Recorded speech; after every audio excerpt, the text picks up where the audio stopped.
Acharya ji, namaste. My name is Nirali.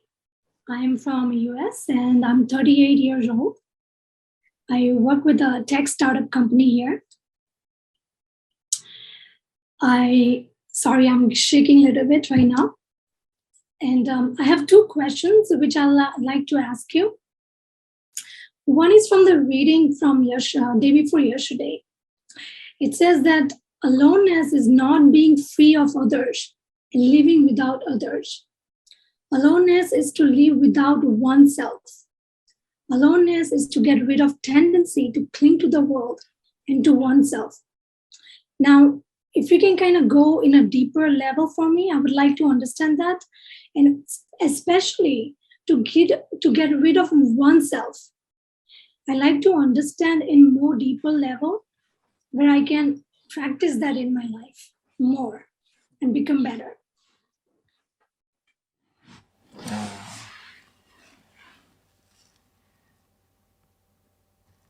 Nice little quote that.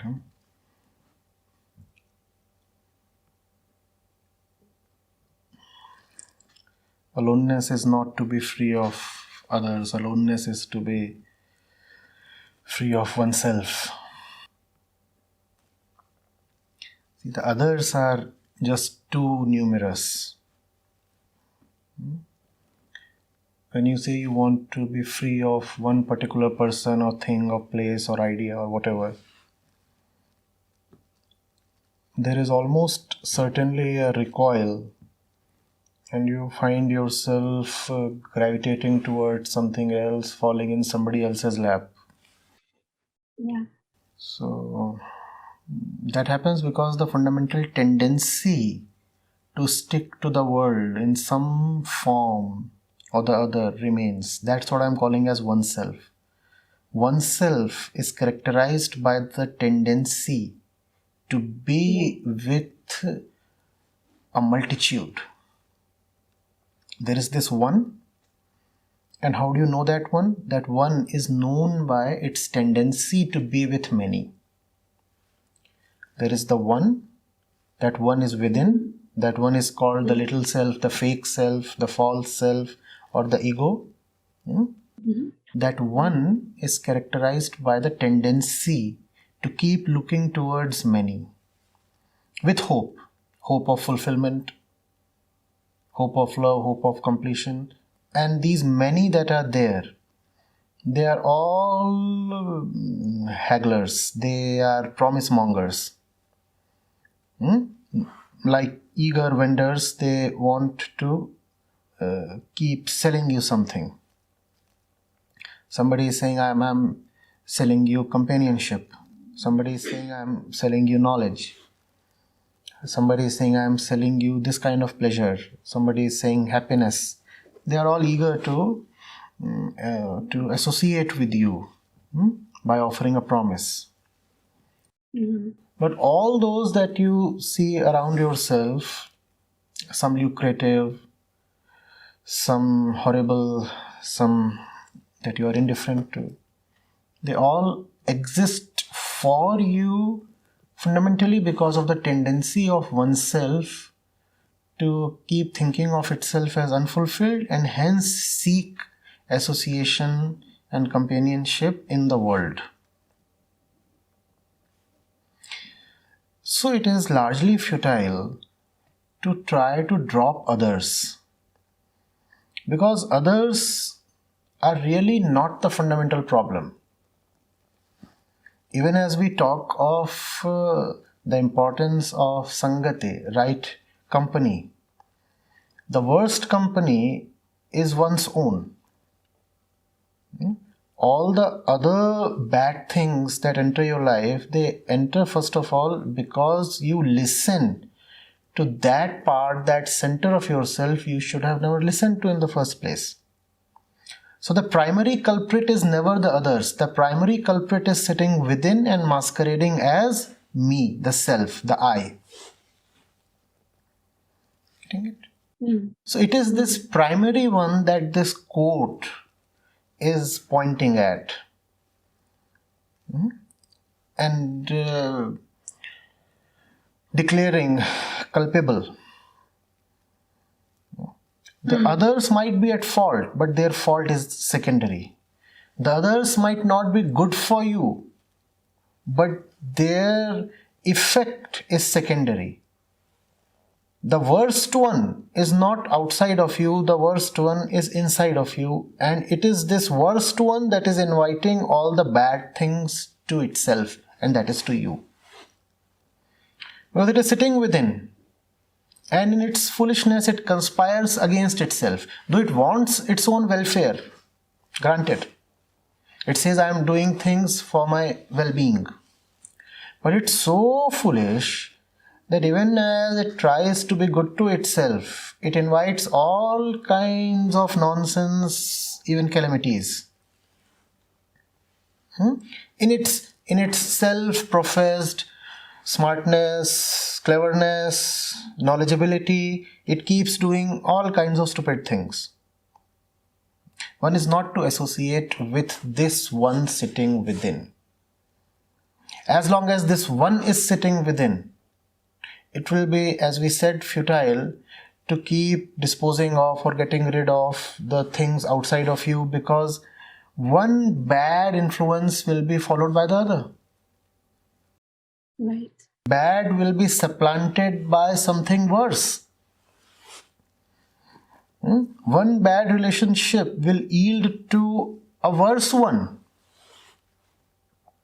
Why? Because the tendency to get into bad relationships will remain intact. It is this tendency that we have to uproot. And it has very, very deep roots within our psyche. It has taken on our name. It has stolen our identity. So that's what we are talking of. To be alone is to be with the right partner within. Within you is someone who is great company. Be with that one. Or if you cannot locate who that great one is, please be patiently all by yourself. Being with no one is far, far better than being with the wrong one.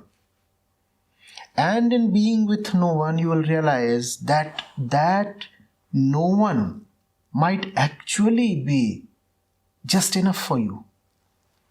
That no one in some magical way has an existence of its own. Just as, don't we sometimes say the silence is beautiful? Now what is beautiful? Silence means nothing. But that nothingness has an existence of its own that you are referring to as beautiful. Similarly, don't you say, oh, the space here is great. You move to a place and don't you say, oh, great space. Now space means nothingness. Space is just nothing. But that nothingness is great. And then you will become fond of that nothingness, that spaciousness, that silence. That's the best company you can have. And when you have that best company, then you know the right ones to be associated with even in your worldly life. Being associated with the right one within, you will learn, you will just know the right ones to be associated with in the external world. The outer follows the inner, and not vice versa. Doing the opposite is quite tough, though it is sometimes attempted with some success. But the best thing is to start within, because that's where you are, because that's where immediate action is possible. When that fails, then one tries to start somewhere outside. That will offer you some success, limited success. That's secondary thing. First thing is to start within. Why am I saying starting outside is secondary? Because as long as this enemy of yours is comfortably seated within, how will it allow you to have good company outside? Let's say you start outside and you bring in great company for yourself. Let's say some great books. a great place, a great workplace, a great teacher. Somebody great comes into your domain.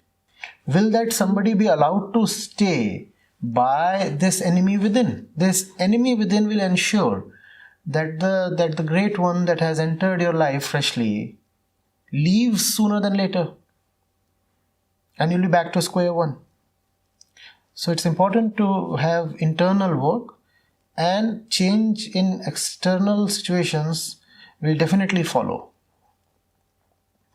Aloneness is therefore not about being a social recluse. It is not about being a loner. It's about having the capability to have right company. That's aloneness. I suffice within. I am all right alone. Why? Because I have the best company within, all right. So alone I am okay. Now that I am okay even in my aloneness, I become free to have very celebratory relationships outside. Now those relationships are not of dependence. I'm not a beggar asking for fulfillment. Nor am I a prospective customer being cheated by loud and cunning vendors. I'm all right as I am. I do not require much from the world at an existential level. At the level of my being, at the level of the I am all right. Now I can relate to the world in a healthy way, in a free way. That's aloneness.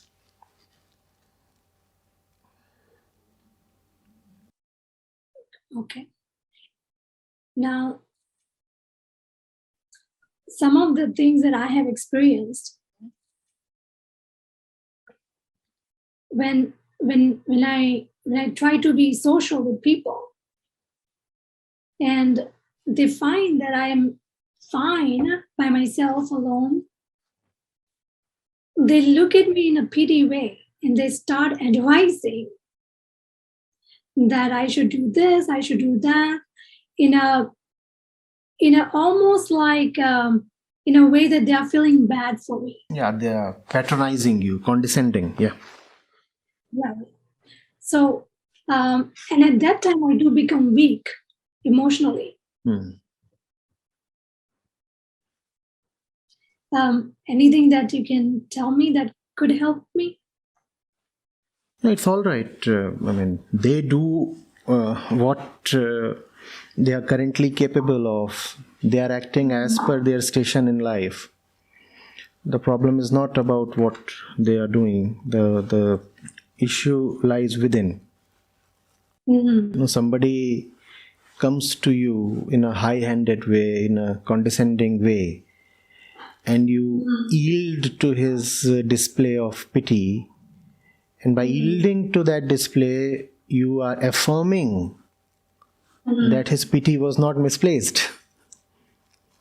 Is that not so?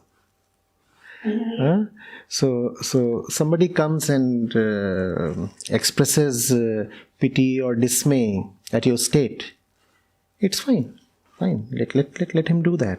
Don't you have better things to direct your attention to? So you remain concerned with what really matters to you. One characteristic of aloneness is a healthy indifference to others' opinions. You listen to others' opinions, but you are not bogged down by them. You are under no compulsion to grant them affirmation. Others' opinions are just that. Others, firstly others, secondly opinions. Since they are others, they need not be internalized by you. And because they are opinions, they need not be taken as the truth. Others' opinions. And there are so many people in the world, and people act, people speak, and they are constrained by the levels of their consciousness, by the point at which they are in their journey. So they will do as they would. Animals act in a certain way, birds fly in a certain way, kids behave in one way, aged people behave in another way. So all that is prakritik, all that is just physical nature. One does not feel bad about something that is just so pre-programmed physical prakritik. Prakriti just is. It's not something that you can impose your ideals on. Right? Ideally, you could say snakes should have wings. Ideally, you could say pigs should not wallow in filth. Ideally, you could say nobody should die young. In Prakriti, these things, these ideals, these norms, they just don't matter. Things are as they are. People are as they are. Right? Now you take care of your consciousness. Irrespective of how the material world is, how your body is, and how other bodies in the world are operating, your primary responsibility is to take care of the cleanliness of your consciousness. That's what we all are here for. Okay. That was helpful. Thank you. And one more question. This is coming from few Christianity book that I have read. There is one quote that says, love, perfect love, that is God's love, perfect love drive out fear. Can you expand something on that, please? See, anything that is perfect does not leave any space for anything else. Perfect love means that all the energy and attention is directed towards just one attainment. Even to be afraid, you need time and space and energy.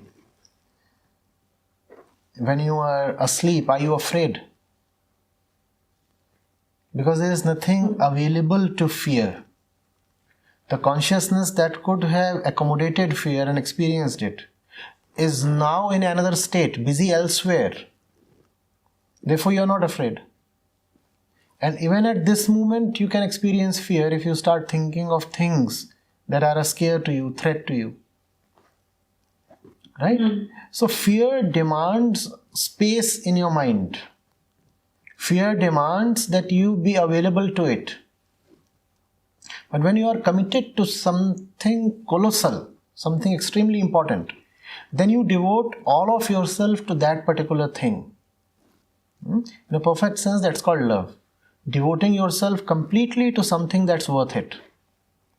Devoting yourself, committing yourself absolutely to something that deserves it. Now there's nothing available. The room is empty. Who will be afraid?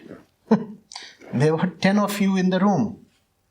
And all 10 of you have moved elsewhere to participate in a tremendous project.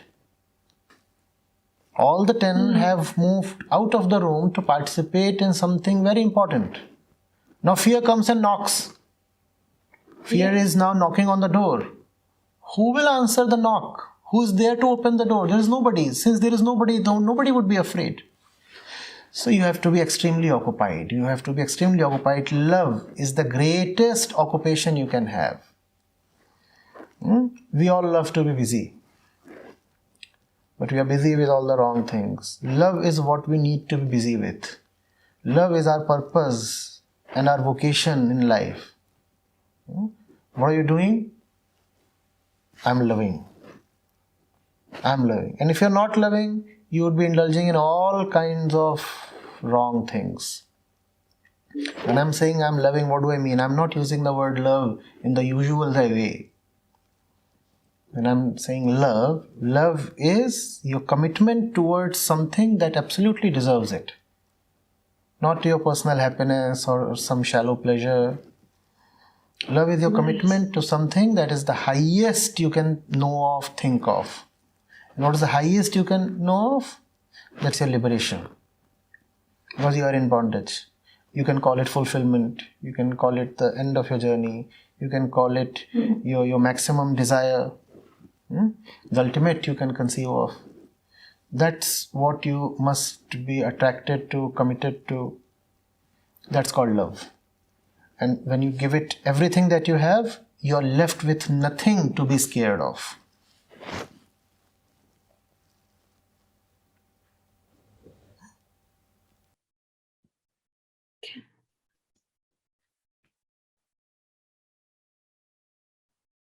It's going to be a great journey.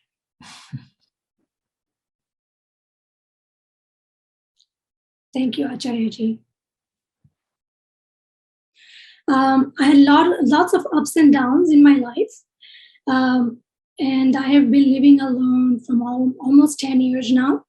And I have been focusing a lot on myself from last 10 to 11 years. And what I mean by that is my work and self-development into spiritual things, spiritual work. Now, because I'm in US and I never really had a proper guidance, I was a little bit all over the place initially. You know what? मैंने Christianity की book पढ़ ली है, गीता भी है that I read and try to understand in depth. A lot of other books also to just help me understand things more deeper and deeper. And very much into just listening to bhajans of Krishna and God and things like that. So I've been going through a lot of personal health issues in last year, and I've been listening to other organizations. They were making some sense to me, but I felt the more I listened to them, which I continued for several months, the more I listened to them, I became more emotionally weak. Then I had to go back and read the Gita, and then I feel better. Because it made me felt like मेरे साथ जो हो रहा है, मेरे सारे कर्म खराब है. So somehow I stumble upon your video on YouTube. Last 4 months, I have seen about 200 videos, and it just boggles my mind that I'm so happy that I found you, because finally I don't feel alone. And there are a lot of things that I was thinking in my head, which I was not able to clarify. You clarified for me. So I just wanted to say thank you so much for the wonderful work you are doing. And then deeply from my heart, I feel very connected. And I'm glad that my thought process matches with someone, because I was about to do something really bad. I felt like there's no one who would ever understand me. So I just wanted to express my gratitude to you on that, and doing wonderful work. Thank you so much.